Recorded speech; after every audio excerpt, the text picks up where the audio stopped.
Students, in previous video I taught about matter and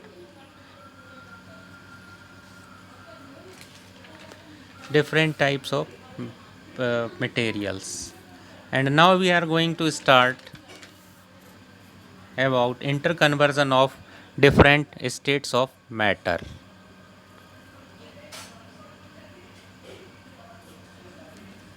Solid to liquid and vice versa. Topic is solid to liquid and vice versa. A solid can be converted into liquid when it is heated. You understand with what I am saying?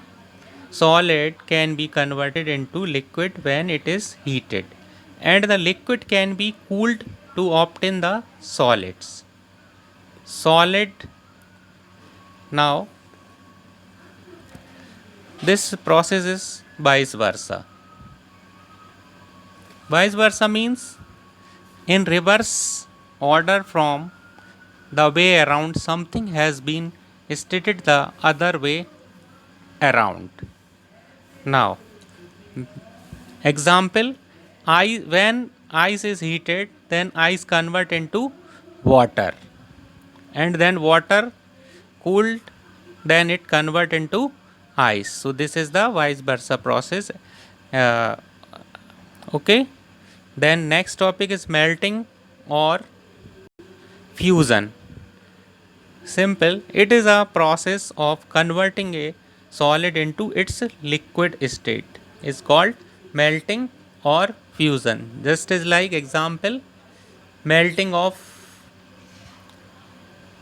candle and melting of ice cream. Now, freezing or solidification. It is the process of converting a liquid into its solid state.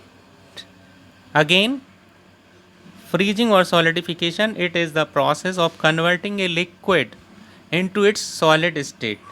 Just as like water convert into ice. So water is a liquid and solid is a ice is a solid. So water convert into solid. So we conclude that the process converting a liquid into its solid state. Okay. Now the meaning, I already told you the meaning of vice versa, and then again the meaning of vice versa in reverse order from the way around something has been stated the other way around. Okay. Now we are discussing about melting points. It is the melting point is the constant temperature at which a solid changes to its liquid state. Okay. And second thing, freezing points. It is the constant temperature. This language is same. It is the constant temperature at which a liquid changes to its solid state. I already taught the example of converting a liquid in solid and solid converting in liquid. Okay. So the topic is has been finished. Okay, good.